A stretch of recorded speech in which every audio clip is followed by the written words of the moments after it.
তো জীবনটা আমাদেরকে কিভাবে ধোঁকায় ফেলে এ সম্পর্কে ছোট্ট একটু আলোচনা করব। আপনারা জানেন যে সাম্প্রতি সময়ে খুব একজন ভাইরাল ব্যক্তি জল্লাদ শাহজাহান, সে সাম্প্রতিক সময়ে মুক্তি পেয়েছে। তো মুক্তির ৩৭১ দিনের মাথায় সে আবার মৃত্যুবরণ করেছে।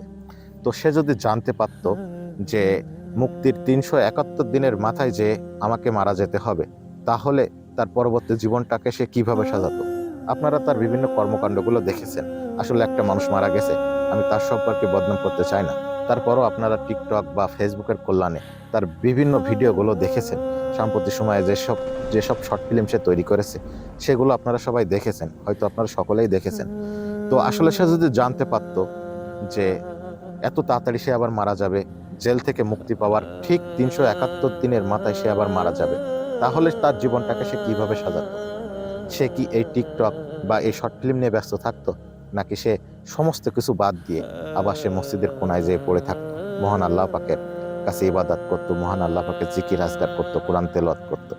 তো জীবনটা আমাদের কিভাবে ধোঁকায় ফেলে রেখেছে দেখেন। জল্লাদ শাহজাহান তার বড় একটা উদাহরণ। দেখেন, এই লোকটা মনে করছিল যে আমি আগামীতে সুন্দরভাবে জীবনযাপন করব, যার কারণে সে এই শর্ট ফিল্ম তৈরি করছে, টিকটক করছে, বিভিন্নভাবে সামাজিক যোগাযোগ মাধ্যমে বিভিন্ন ভিডিও তৈরি করে সে বিভিন্নভাবে আর্ন করতে থাকে। তো আসলে তার কন্টেন্টগুলো কতটা হালাল সেটাও আপনারা জানেন।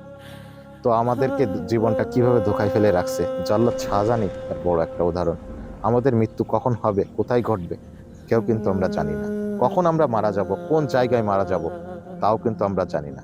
হতেই তো পারে আজকের দিনটাই আমাদের জন্য শেষ দিন, তারপরও আমরা কিন্তু বিভিন্ন ধোঁকায় পড়ে আছি। জীবনের বাঁকে বাঁকে আজাজিল কিন্তু আমাদের বিভিন্নভাবে ধোঁকায় ফেলে রাখছে।